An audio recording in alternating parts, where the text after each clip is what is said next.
रास्ते बेशक मुश्किल है पर मंजिल जरूर पाएंगे। क्यों अकड़ कर बैठी है रे किस्मत, एक दिन तुझे जरूर झुकाएंगे। हेलो दोस्तों, स्वागत है आपका हमारे YouTube चैनल पर। दोस्तों, जिन्होंने इस चैनल को अभी तक सब्सक्राइब नहीं किया हुआ वे इस चैनल को सब्सक्राइब कर लें और साथ ही वीडियो को लाइक और शेयर जरूर करें। दोस्तों, आज हम स्टार्ट करने जा रहे हैं पार्ट 5 ऑफ इंडियन कॉन्स्टिट्यूशन, जो रहेगा हमारा यूनियन एग्जीक्यूटिव। दोस्तों, यूनियन एग्जीक्यूटिव में जो फर्स्ट चैप्टर है हमारा प्रेसिडेंट, उसे ही आज हम स्टार्ट करने जा रहे हैं। दोस्तों, चलिए स्टार्ट करते हैं हम यूनियन एग्जीक्यूटिव के बारे में। यूनियन एग्जीक्यूटिव के बारे में ओके। तो दोस्तों, जो यूनियन एग्जीक्यूटिव है, अगर यूनियन एग्जीक्यूटिव की बात करूं तो वो है हमारा पार्ट 5। वो है दोस्तों हमारा क्या, part 5। Okay, part 5 of Indian constitution. Part 5 of Indian constitution, और इसमें आर्टिकल्स की अगर मैं बात करूं तो इसमें आर्टिकल्स शामिल हैं हमारे आर्टिकल 52 से लेकर के 78 तक हमारा क्या रहेगा, यूनियन एग्जीक्यूटिव। यूनियन एग्जीक्यूटिव दोस्तों, इस एग्जीक्यूटिव की अगर हम बात करें, इस एग्जीक्यूटिव की डेफिनेशन की हम बात करें तो हमने हमने कहा हुआ है कि 3 ऑर्गन्स होते हैं स्टेट के, जो कि है लेजिस्लेचर, एग्जीक्यूटिव एंड जुडिशियरी। तो ही लेजिस्लेचर का काम क्या होता है, to frame the laws and policies.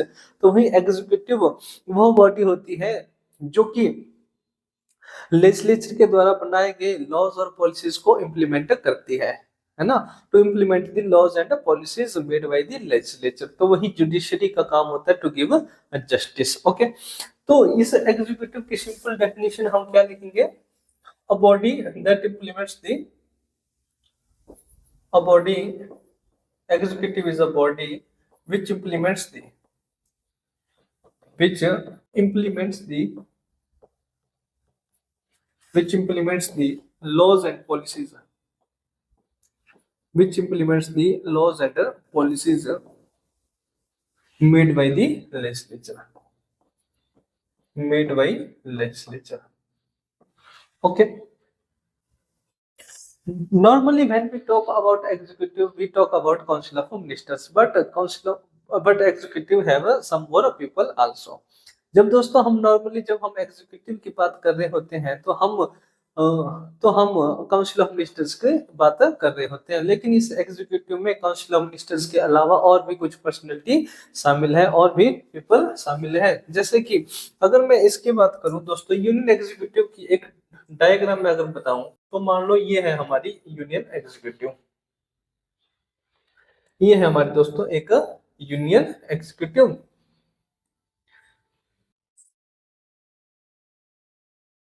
ये है हमारी यूनियन एग्जीक्यूटिव। इस यूनियन एग्जीक्यूटिव की, इस यूनियन एग्जीक्यूटिव में जो लोग शामिल है वो है सबसे पहले हमारे प्रेसिडेंट, दूसरे हैं इसमें हमारे वाइस प्रेसिडेंट, दूसरे हमारे वाइस प्रेसिडेंट, थर्ड हमारे prime minister and his council of minister, तो वही फोर्थ वन है हमारे attorney general of India. Fourth one है हमारे दोस्तों इसमें attorney general of India. Okay,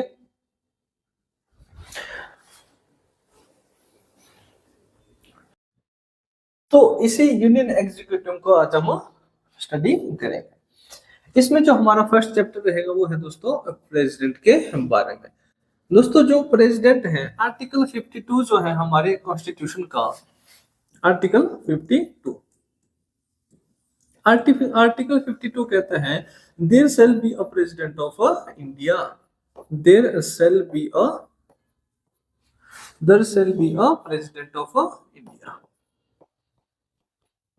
there shall be a president of India, यानी भारत के एक राष्ट्रपति होंगे।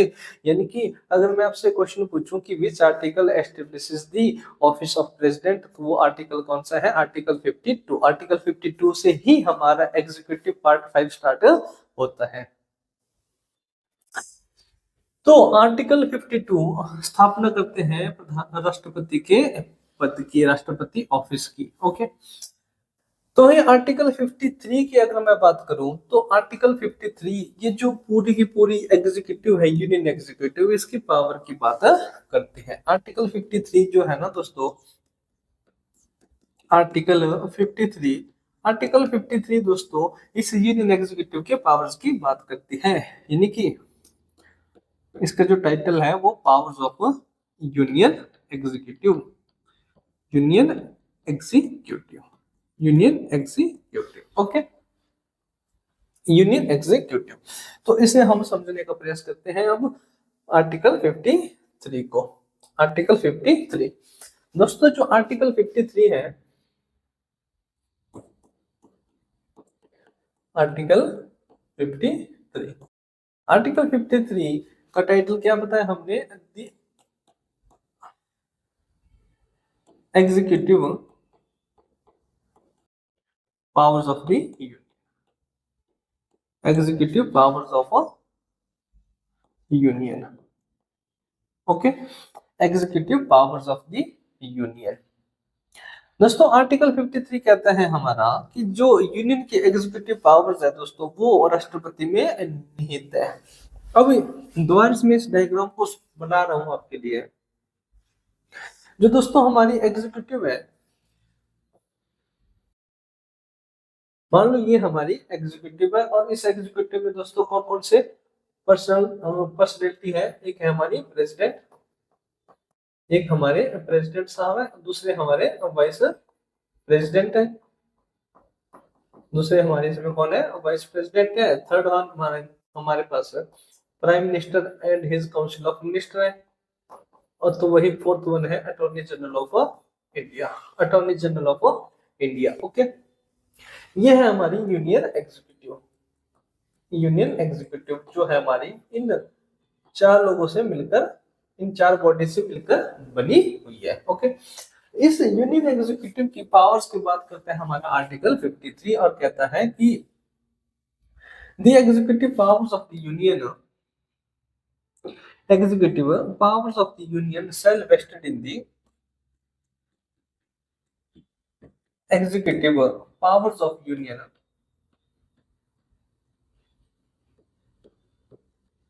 shall vested in the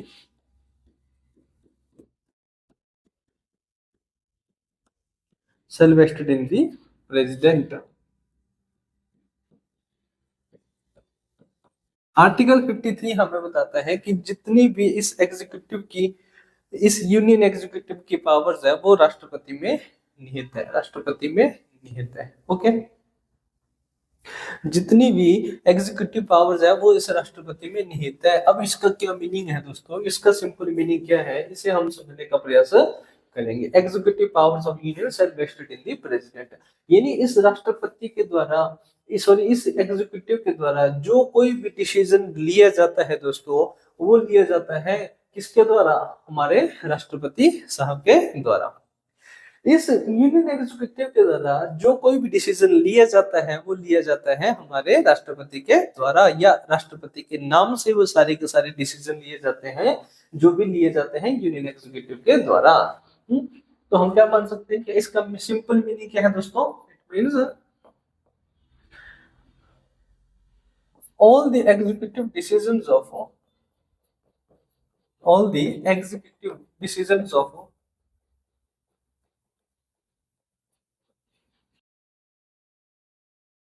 union are taken on his name, इनके नाम से लिए जाते हैं। अगर राष्ट्रपति शासन लगाना है, एक एग्जीक्यूटिव डिसीजन मान लो राष्ट्रपति शासन लगाना है, तो उसे कौन लगाते हैं? राष्ट्रपति साहब। यानी कि डिसीजन लेते कौन है? Prime minister and his council of minister, लेकिन उसको इंपोज कौन करते हैं? उसको लगाते कौन है? राष्ट्रपति साहब। यानी कि इस एग्जीक्यूटिव के द्वारा जो कोई भी डिसीजन लिया जाता है वो राष्ट्रपति के नाम से लिए जाते हैं, फिर आप बोल सकते हैं कि राष्ट्रपति उस डिसीजन को लेते हैं। ओके, तो जब इस एग्जीक्यूटिव के द्वारा, इस एग्जीक्यूटिव के द्वारा जो भी डिसीजन लिया जाता है वो राष्ट्रपति के द्वारा लिया जाता है, इसलिए हम इस बेस पे हम कह सकते हैं कि इस यूनियन एग्जीक्यूटिव का जो हेड होगा दोस्तों, इसका जो हेड होगा इस यूनियन एग्जीक्यूटिव का, वो कौन होगा? प्रेसिडेंट। वो कौन होगा दोस्तों? प्रेसिडेंट। उसे हम किसे मानेंगे? प्रेसिडेंट को हम मानेंगे। यानी कि president is the executive head of the union. इसलिए हम क्या बोल सकते हैं? President is the president is the executive head of the union. Executive head of the union. Head of the union. Okay, I hope इतना आप समझ गए होंगे।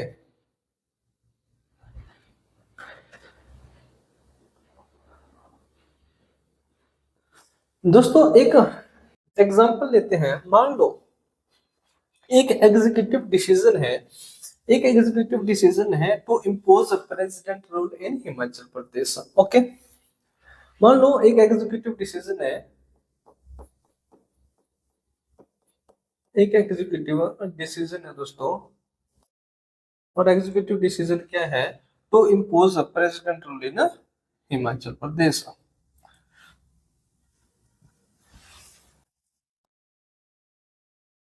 To impose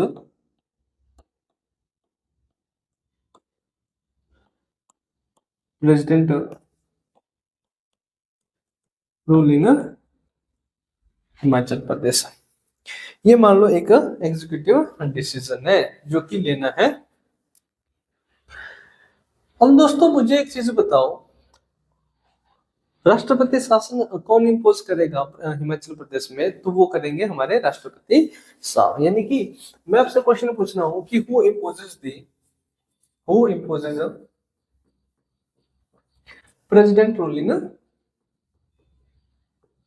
who imposes president rule in HP, है ना? तो आपका answer क्या होगा दोस्तों? राष्ट्रपति, प्रेसिडेंट। कौन इम्पोज करेंगे? प्रेसिडेंट साहब। अब दोस्तों मेरा दूसरा क्वेश्चन आपसे यह है, क्या राष्ट्रपति अपने आप स्वयं से राष्ट्रपति शासन लगाएंगे हिमाचल प्रदेश में? तो इसका आंसर होगा नहीं। राष्ट्रपति की डिस्क्रिशनरी पावर नहीं है कि वह राष्ट्रपति शासन लगाए स्वयं। ओके, इसका मतलब मैं आपसे सेकंड क्वेश्चन क्या पूछ रहा हूँ? Did he actually impose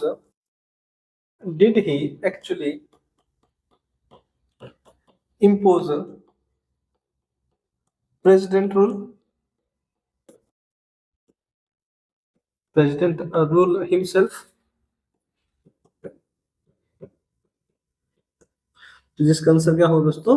no. No. तो फिर दोस्तों राष्ट्रपति अपने आप एग्जीक्यूटिव डिसीजन नहीं लेंगे। यहाँ पर जितने भी एग्जीक्यूटिव डिसीजन राष्ट्रपति के नाम से लिए जाते हैं या राष्ट्रपति लेते हैं, वो सारे के सारे राष्ट्र प्रधानमंत्री और मंत्रिपरिषद की एडवाइस से लेते हैं। यानी कि यहाँ पे जो कुछ भी डिसीजन जो लेंगे, यहाँ पे अगर मैं इस राष्ट्रपति शासन लगाने की बात अगर करूं, तो यहाँ पर काउंसिल ऑफ मिनिस्टर्स कहेगी किसे? है ना, प्रेसिडेंट को, to impose the president rule, है ना? इन दिस केस या फिर here council of ministers tells the president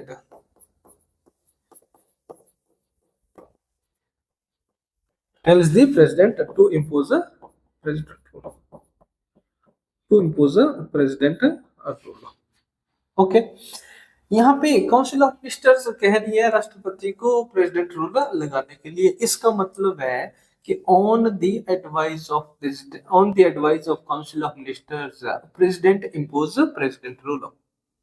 यानी कि राष्ट्रपति एग्जीक्यूटिव डिसीजंस, अपने जितने भी एग्जीक्यूटिव डिसीजंस लेंगे वो सब सारे के सारे काउंसिल ऑफ मिनिस्टर्स की एडवाइस से लेंगे। Okay, it means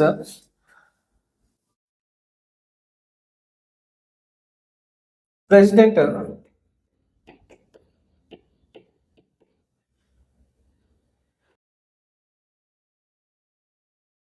will take his executive decisions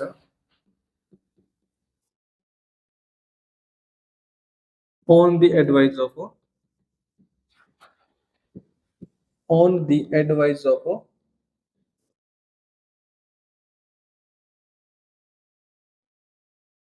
prime minister and his council of minister. Okay, यहाँ पे राष्ट्रपति साहब जितने भी एग्जीक्यूटिव डिसीजंस लेंगे वो सारे के सारे किसकी सलाह से, प्राइम मिनिस्टर और काउंसिल ऑफ मिनिस्टर की एडवाइस से लेंगे, काउंसिल ऑफ मिनिस्टर्स की एडवाइस से लेंगे। ओके, इस बात की जानकारी हमें कहां पर मिलती है, इसी बात की जानकारी हमें मिलती है दोस्तों आर्टिकल 74 क्लॉज 1 में। आर्टिकल 74 क्लॉज 1 में इस बात की जानकारी मिलती है कि राष्ट्रपति जितने भी एग्जीक्यूटिव डिसीजन लेंगे वो सारे के सारे किसकी एडवाइस से लेंगे, प्राइम मिनिस्टर और काउंसिल ऑफ मिनिस्टर्स के। आर्टिकल 74 क्लॉज 1 क्या कहता है कि there shall be a council of ministers, there shall be a Council of Ministers to aid and advise the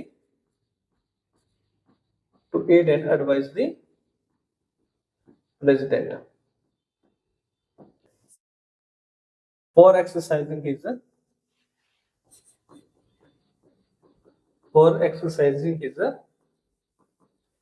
executive functions।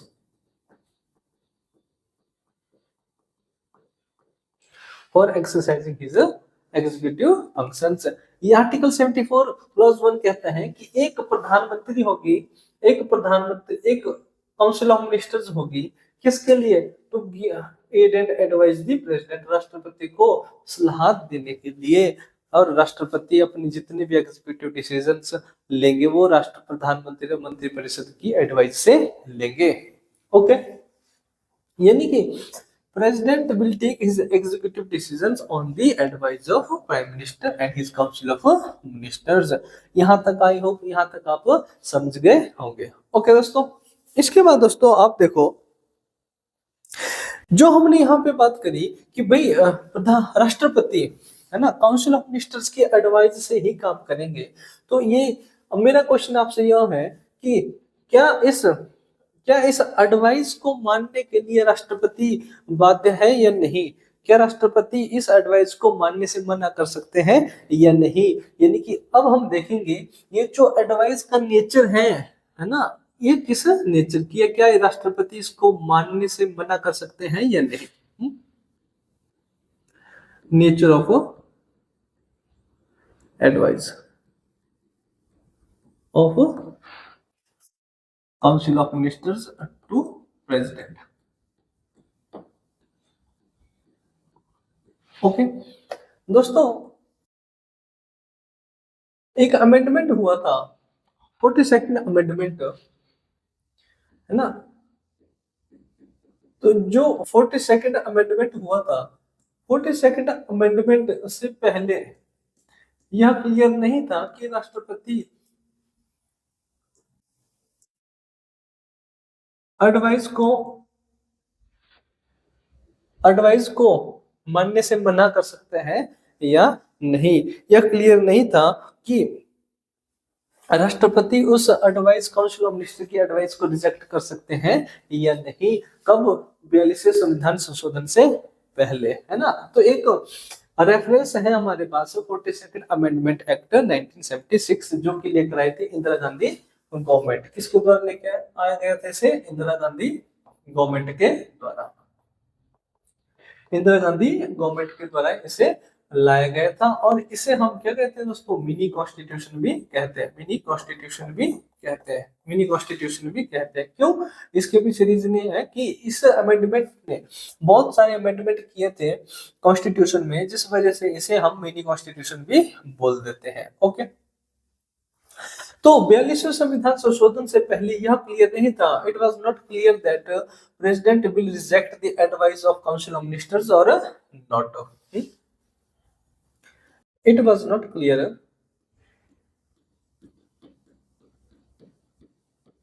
That president will reject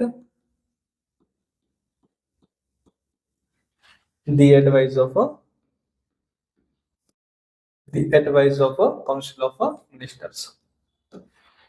okay, for example अगर मैं आपको छोटा सा प्रसंग बताऊं दोस्तों, नेहरू गवर्नमेंट के दौरान का, तो नेहरू जब प्रधानमंत्री पंडित जवाहरलाल नेहरू जी थे और उनके समय पे राष्ट्रपति थे डॉक्टर राजेंद्र प्रसाद। तो इनके बीच का एक छोटा सा संवाद है दोस्तों। प्रधानमंत्री नेहरू जी चाहते थे कि केरला में राष्ट्रपति शासन लगाया जाए, लेकिन लेकिन प्रधान लेकिन राष्ट्रपति राष्ट्रपति शासन लगाने से मना कर देते हैं। तो वही नेहरू गवर्नमेंट दोबारा से राष्ट्रपति को केरला में राष्ट्रपति शासन लगाने के लिए कहती है। तो वही इसके रिप्लाई में डॉक्टर राजेंद्र प्रसाद जी कहते हैं कि मुझे बताओ कि कॉन्स्टिट्यूशन में ऐसा कहाँ लिखा है कि आप मुझे एडवाइस करेंगे और मैं उसको मानने के लिए बाध्य हूँ। इसका मतलब है दोस्तों कि साफ साफ मतलब क्या है कि 42nd अमेंडमेंट से पहले यह क्लियर नहीं था कि राष्ट्रपति उस एडवाइस को रिजेक्ट कर सकते हैं या नहीं। तो वही जब 42nd अमेंडमेंट एक्ट लाया गया तो 42nd अमेंडमेंट एक्ट ने एक्सप्लिसिटली मेंशन कर दिया गया कॉन्स्टिट्यूशन में और कहा गया कि president shell exercise his executive functions on the advice of COM. और क्या कहा गया दोस्तों आफ्टर या 42nd अमेंडमेंट एक्ट में क्या कहा गया? 42nd अमेंडमेंट एक्ट ने जो कि इंदिरा गांधी जी लेकर आए थे, इन्होंने कहा कि president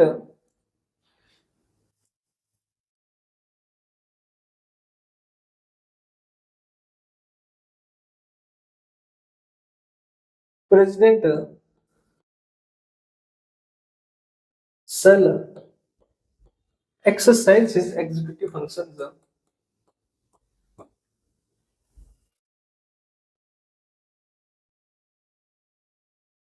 the president shall exercise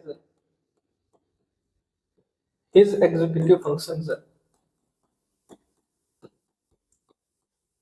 on the advice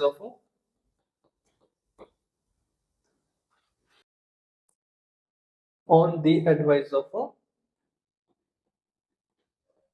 council of ministers and president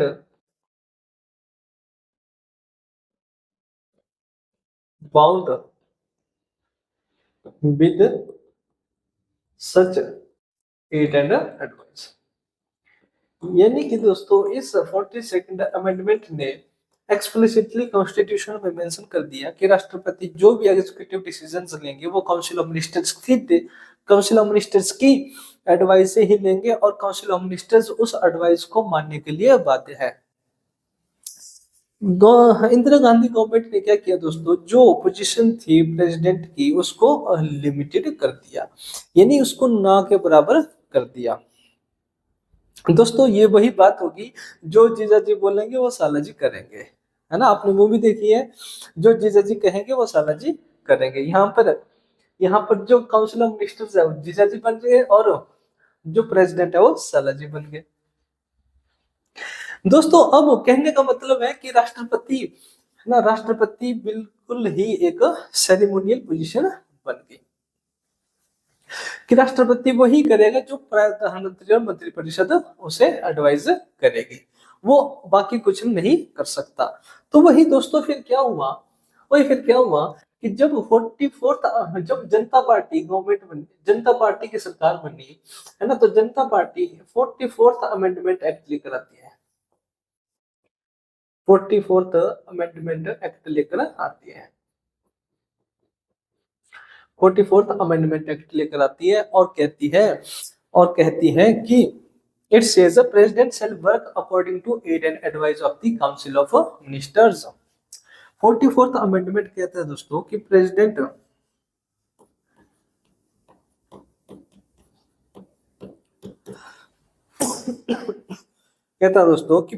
shell work according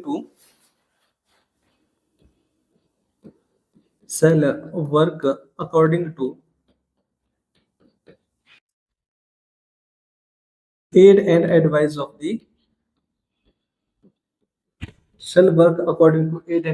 of the council of ministers, but in few cases he will send back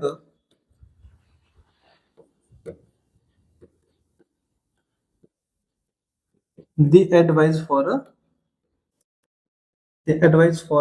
reconsideration.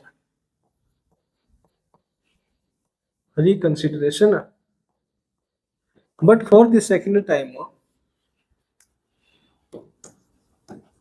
but for the second time, he will be bound to he will be bound to do that. Okay.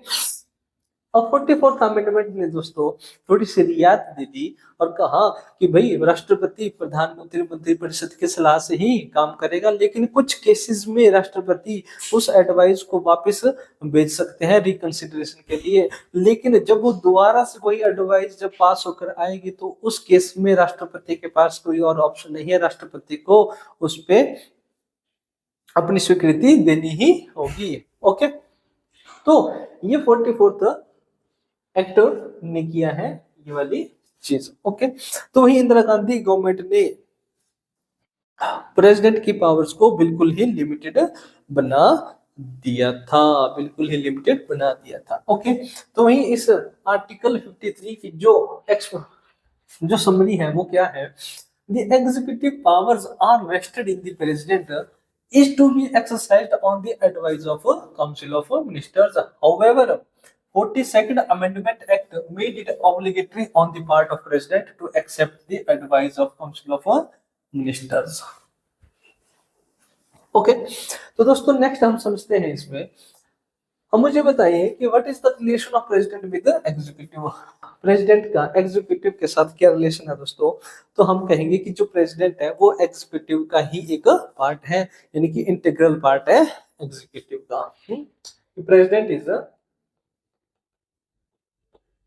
President is an integral part of executive, क्योंकि executive part है, executive का part है president, ये हमने देख लिया है ना।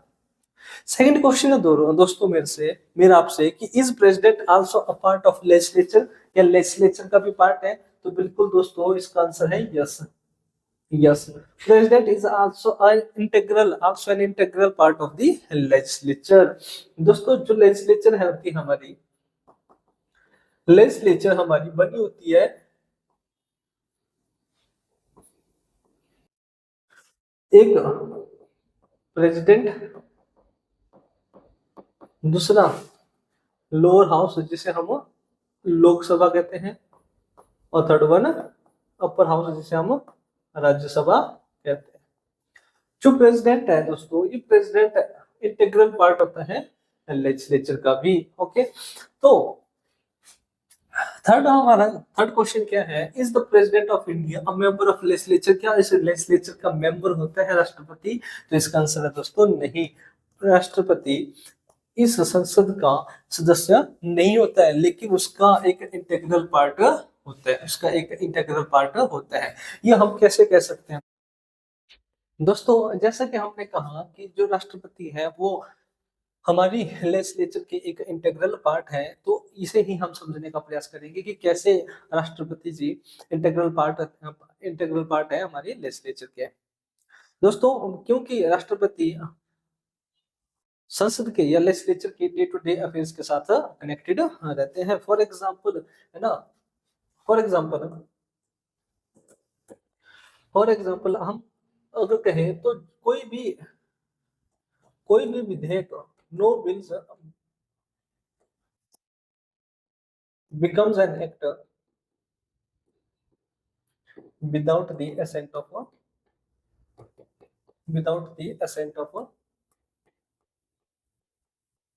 प्रेसिडेंट। कोई भी विधेयक कानून नहीं बन सकता जब तक कि राष्ट्रपति अपनी उस पर स्वीकृति ना दे।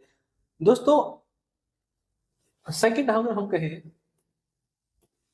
how we can say the president is an integral part of legislature, है ना। For example no bills becomes an act without the assent of the president। दूसरा अगर हम कहें दोस्तों तो वो यह कि ही promulgate an ordinance when one or both the houses of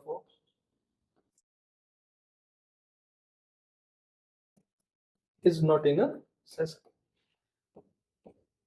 राष्ट्रपति अध्यादेश जारी कर सकते हैं, अध्यादेश ला सकते हैं जब जब राष्ट्र जब संसद का कोई एक सदन या दोनों सदन सत्र में नहीं होंगे। दोस्तों ऑर्डिनेंस क्या होता है? ऑर्डिनेंस भी एक तरह का कानून ही होता है जो कि पार्लियामेंट का लेकर, पार्लियामेंट नहीं लाती है बल्कि लेकर कौन आते हैं? राष्ट्रपति। कब? जब कोई एक सदन या दोनों सदन सत्र में ना हो। ओके। थर्ड अगर हम बात करें तो ही समन्स एंड, राष्ट्रपति he summons and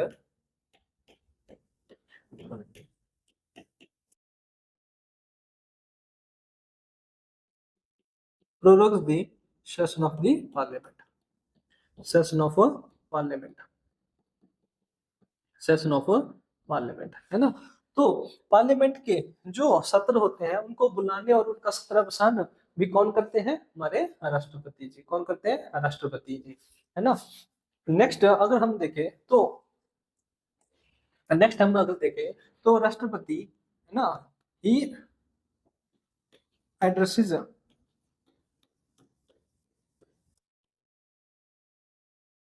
both the houses of he addresses both the houses of parliament separately और jointly, अलग अलग भी और ज्वाइंटली भी संबोधित करते हैं पार्लियामेंट के सदनों को। ओके। लोकसभा और राज्यसभा को संबोधित करते हैं कौन? राष्ट्रपति। फॉर एग्जाम्पल कब करते हैं? फॉर एग्जाम्पल अगर मैं बताऊं आपको, जैसे कि आपने सुना होगा बजट सेशन। दोस्तों जो बजट सेशन होता है, बजट सेशन की शुरुआत ही राष्ट्रपति के संबोधन से होती है और इस संबोधन में, इस एड्रेशन में राष्ट्रपति सरकार की आगामी वर्ष में लाई जाने वाली नीतियों और लॉज के ऊपर प्रकाश डालते हैं। ओके। तो दोस्तों ये कुछ एग्जांपल्स हैं जिनके बेस पे हम कह सकते हैं कि राष्ट्रपति इंटीग्रल पार्ट होते हैं किसका? लेजिस्लेचर का। किसका? लेजिस्लेचर का। ओके।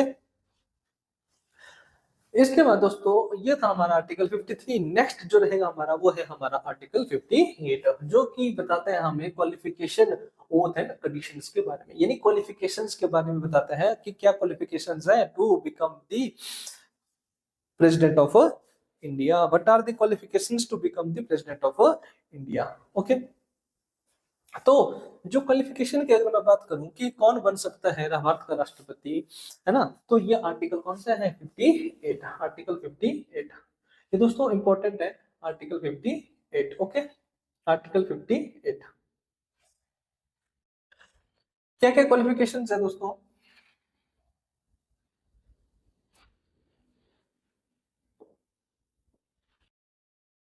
पहली क्वालिफिकेशन है हमारी कि वो सिटीजन होना चाहिए, must be a citizen of India, Bharat का एक नागरिक होना चाहिए। जो भी राष्ट्रपति बनना चाहता है उसके लिए जो क्वालिफिकेशन है, पहली क्वालिफिकेशन है कि वो भारत का एक नागरिक हो और उसकी आयु, मिनिमम एज क्या होनी चाहिए उसकी? जो उसकी आयु होनी चाहिए दोस्तों वो 35 वर्ष या उससे अधिक हो। 35 ईयर्स, 35 वर्ष या उससे अधिक का होना चाहिए। न्यूनतम एज, न्यूनतम आयु कितनी होनी चाहिए दोस्तों? 35 वर्ष। Third, he should be qualified, he should be qualified as, he should be qualified for an election as a member of Lok Sabha. यानी कि राष्ट्रपति, वह व्यक्ति जो राष्ट्रपति बनना चाह रहा है वो लोकसभा का सदस्य बनने की योग्यता रखता हो। यानी कि जो लोकसभा का मेंबर बनने की क्वालिफिकेशन है वो भी होनी चाहिए राष्ट्रपति बनने के लिए।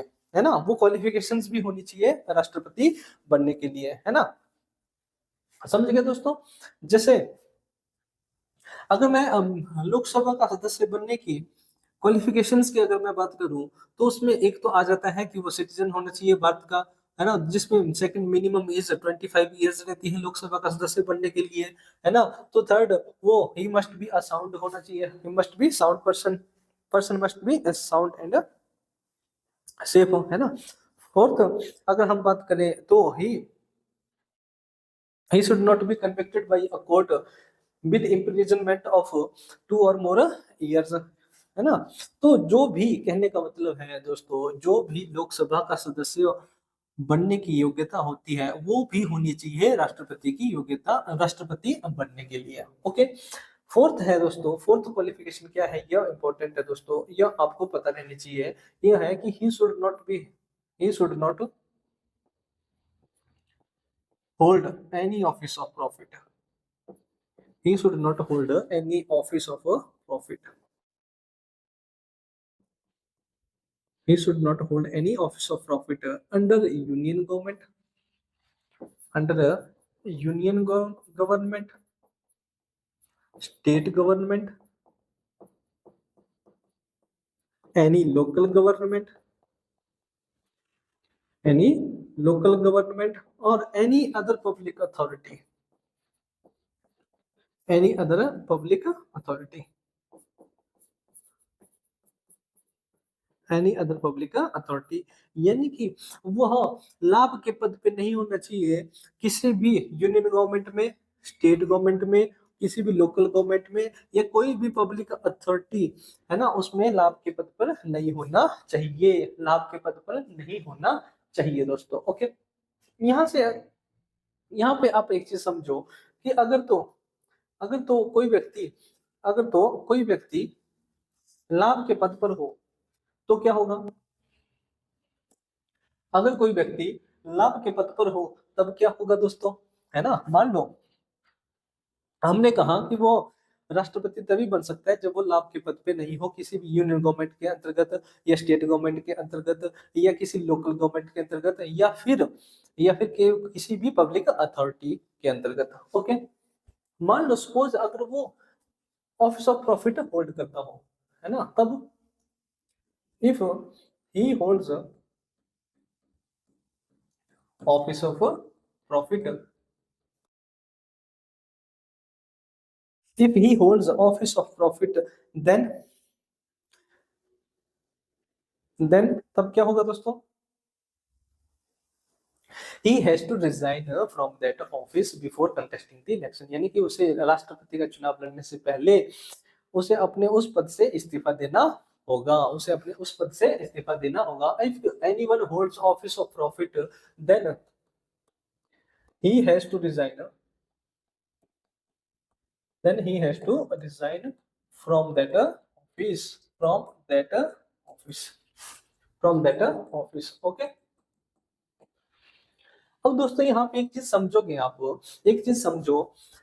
मान लो मैं आपसे क्वेश्चन पूछ रहा हूँ, यहाँ पे मैंने कहा अगर कोई भी व्यक्ति ऑफिस ऑफ प्रॉफिट होल्ड करता होगा, ऑफिस ऑफ प्रॉफिट होल्ड करता होगा कहाँ पर किसी भी, है ना, कहाँ पर यूनियन गवर्नमेंट के अंतर्गत, स्टेट गवर्नमेंट के अंतर्गत, या किसी लोकल गवर्नमेंट के अंतर्गत, या फिर किसी भी पब्लिक अथॉरिटी में, तब उसे राष्ट्रपति का चुनाव लड़ने से पहले रिजाइन करना पड़ेगा अपने उसे लाभ के पद से। मेरा क्वेश्चन दोस्तों यहाँ पर है कि जो जो प्रेसिडेंट का ऑफिस है, जो प्रेसिडेंट का ऑफिस है ना, जो प्रेसिडेंट का ऑफिस है, क्या यह लाभ का पद है या नहीं, ऑफिस ऑफ प्रेसिडेंट जो है क्या यह लाभ का पद है या नहीं, ऑफिस ऑफ प्रेसिडेंट क्या यह लाभ का पद है, या क्या यह ऑफिस ऑफ प्रॉफिट माना जाता है या नहीं। ओके। अब यहाँ पे दोस्तों एक चीज समझो, आपको मैं इसको समझाता हूँ कैसे। देखो आजकल प्रेसिडेंट में जो प्रेसिडेंट है हमारे वो है द्रौपदी मुर्मू जी। प्रेसिडेंट में कौन है दोस्तों, प्रेसिडेंट में प्रेसिडेंट कौन है, द्रौपदी मुर्मू, द्रौपदी मुर्मू। द्रौपदी मुर्मू। और हम जानते हैं कि राष्ट्रपति का जो कार्यकाल होता है, राष्ट्रपति का कार्यकाल 5 वर्ष का होता है। राष्ट्रपति का कार्यकाल 5 वर्ष का होता है। तो द्रौपदी मुर्मू का जो कार्यकाल है दोस्तों, वो है हमारा 25 जुलाई 2022 से 25 जुलाई 2027 तक। ओके, तो वही इनके पहले जो प्रेसिडेंट थे वो थे रामनाथ कोविंद जी। रामनाथ कोविंद जी। रामनाथ कोविंद का जो कार्यकाल था वो क्या था दोस्तों, 25 जुलाई 2017 से 25 जुलाई 2022। ओके, अब यहाँ पे एक चीज समझो दोस्तों, इस चीज को देखो कि अगर तो यहाँ 5 साल का कार्यकाल है। देखो, द्रौपदी मुर्मू ने अपना ऑफिस कब ग्रहण किया, 25 जुलाई को, और इन्होंने अपना ऑफिस कब छोड़ा, 25 जुलाई को। यानी कि द्रौपदी मुर्मू के जो इलेक्शन है दोस्तों, वो इलेक्शन इस 25 जुलाई से पहले ही हो गए, है ना, 25 जुलाई से पहले ही हो गए होंगे, है ना। तो इस केस में दोस्तों, इस केस में जो प्रेसिडेंट होते हैं, है ना, वो चुनाव लड़ सकते हैं दोबारा से राष्ट्रपति का। यहाँ पे चाहते तो रामनाथ कोविंद जी दोबारा से राष्ट्रपति का चुनाव लड़ सकते थे, है ना। तो यहाँ पे रामनाथ कोविंद अगर चुनाव लड़ते तो उन्हें रेजिग्नेशन, उन्हें इस्तीफा नहीं देना पड़ता। यानी कि अगर जो ऑफिस ऑफ प्रेसिडेंट है तो ये ऑफिस ऑफ प्रॉफिट नहीं माना जाता है, ऑफिस ऑफ प्रॉफिट नहीं माना जाता, ऑफिस ऑफ प्रॉफिट नहीं माना जाता। ओके, समझ गए। तो दोस्तों, ऐसे कुछ और ऑफिसेज भी हैं जो कि राष्ट्रपति के चुनाव के लिए ऑफिस ऑफ प्रॉफिट नहीं माने जाते हैं। कौन कौन से ऑफिस हैं वो, जो कि ऑफिस प्रेसिडेंट के लिए office of president, office of profit नहीं माने जाते। तो वो है दोस्तों, यहाँ पे लिखे हुए हैं, यहाँ पर सब लिखे हुए हैं, मैं आपको लिख देता हूँ।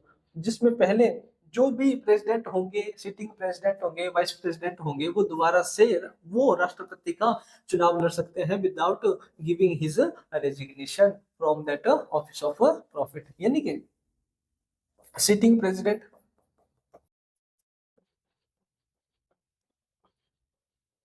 And vice president. दूसरे गवर्नर्स हो गए, जो स्टेट के गवर्नर्स होते हैं, वो भी ऑफिस ऑफ प्रॉफिट नहीं, ये ऑफिस भी ऑफिस ऑफ प्रॉफिट नहीं माना जाता है। Third, any union ministers, any union minister,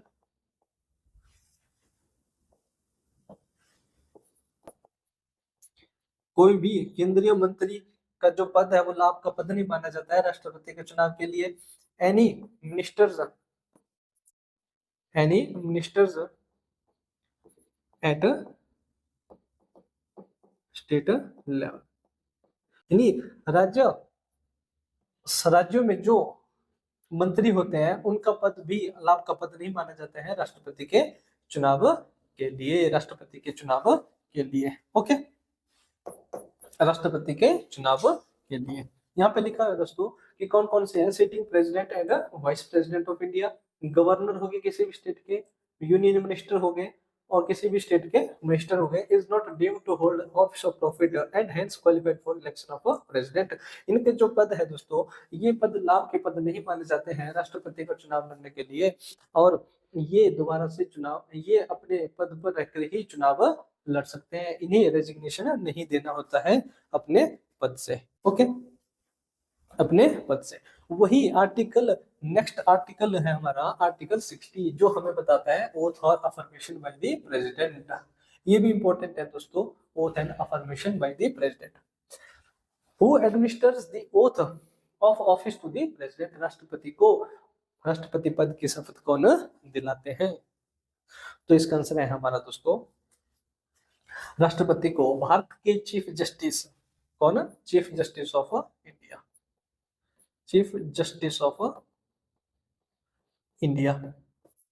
राष्ट्रपति को पद की शपथ कौन दिलाते हैं, chief justice of India. Okay, अगर chief justice of India available नहीं होंगे तो उस केस में चीफ जस्टिस ऑफ इंडिया अगर अवेलेबल नहीं होंगे तो उस केस में जो भी सीनियर मोस्ट जज होगा, सीनियर मोस्ट जज जो होगा ऑफ सुप्रीम कोर्ट का, सुप्रीम कोर्ट का उस समय पे जो भी जज सीनियर मोस्ट जज होगा,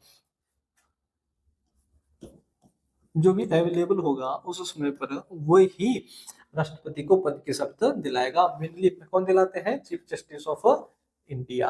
अगर मैं current chief justice of India की बात करूं तो दोस्तों कौन है ये हमें पता होना चाहिए। चीफ जस्टिस ऑफ इंडिया कौन है एट प्रेजेंट? कौन है दोस्तों? जिनका नाम है डॉक्टर, लगाते हैं doctor justice Dhananjaya Y Chandrachud, Y Chandrachud.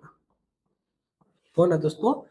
Justice Y Chandrachud. Okay, और ये कौन से हैं? 50वें नंबर के हैं, 50th chief justice of India है भारत के। ओके, यानी राष्ट्रपति को पद की शपथ कौन दिलाते हैं?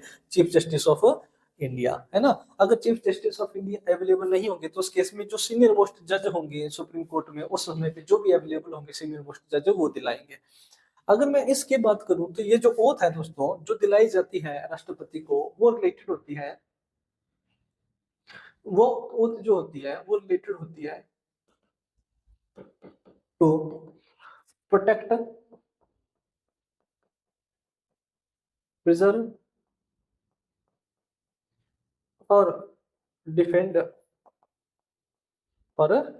The constitution and laws, constitution and laws. यानी कि जो शपथ दिलाई जाती है वो शपथ संविधान को प्रोटेक्ट करने और प्रिजर्व करने और डिफेंड करने से संबंधित होती है। ओके, तो इसलिए हम जो कॉन्स्टिट्यूशन का प्रोटेक्टर किसे कहा जाता है? राष्ट्रपति को। यानी कि राष्ट्रपति को क्या बोला जाता है? प्रोटेक्टर ऑफ कॉन्स्टिट्यूशन भी बोला जाता है। प्रोटेक्टर ऑफ कॉन्स्टिट्यूशन यानी संविधान के संरक्षण करता भी बोला जाता है हमारे प्रेसिडेंट साहब को। समझ गए? तो ये थे दोस्तों ओथ और अफर्मेशन ऑफ द ओथ और affirmation by the president. Okay, I hope आप समझ गए होंगे दोस्तों। इस वीडियो को ज्यादा से ज्यादा शेयर करो। अब इसके बाद हम देखते हैं इसमें जो क्वेश्चन आ रखे हैं जो यूपीएससी ने पूछ रखे हैं इस छोटे से टॉपिक से। यानी कि ये 3 आर्टिकल जो हमने देखे, 4 आर्टिकल, आर्टिकल 52, आर्टिकल 53 यानी executive powers of the union. उसके बाद देखा हमने आर्टिकल 58 जो कि है हमारा क्वालिफिकेशन से, और आर्टिकल 60 जो है हमारा ओथ से, है ना। तो इसके बेस पे जो क्वेश्चन क्या आए हुए हैं, which of the following amendments to the Indian Constitution empowers the President to send back any matter for reconsideration by the Council of Minister? यहाँ पे देखो दोस्तों, हमने कहा कि 42nd अमेंडमेंट में 2 अमेंडमेंट बताए। जो 42nd अमेंडमेंट था इसने तो बाध्य कर दिया था, है ना। इसने बाध्य कर दिया था कि राष्ट्रपति जो भी एग्जीक्यूटिव डिसीजन लेंगे वो प्रधानमंत्री और मंत्रिपरिषद की एडवाइस से लेंगे और एडवाइस को मानने के लिए बाध्य होंगे। लेकिन यहाँ पे फिर क्या है, यहाँ पे कहा हुआ है कि किस अमेंडमेंट के द्वारा राष्ट्रपति को यह पावर मिली कि वो जो एडवाइस है उसको सेट बैक कर सकते हैं। तो जब जनता पार्टी की सरकार बनी थी इंदिरा गांधी गवर्नमेंट के बाद, है ना, तो वो लेकर आए थे 44th amendment act. 44th amendment act, इस एक्ट के तहत ही, है ना, राष्ट्रपति को कहा गया था कि राष्ट्रपति के लिए कहा गया था कि राष्ट्रपति या प्रेसिडेंट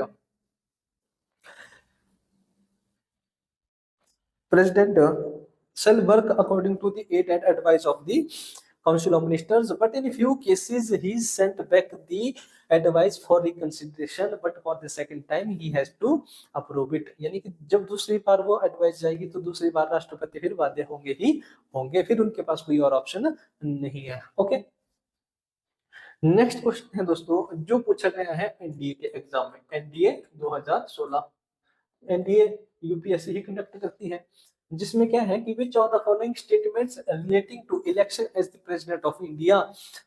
फर्स्ट ऑप्शन है a person above the age of 35 years. दोस्तों न्यूनतम आयु कितनी है? 35 वर्ष की, है ना।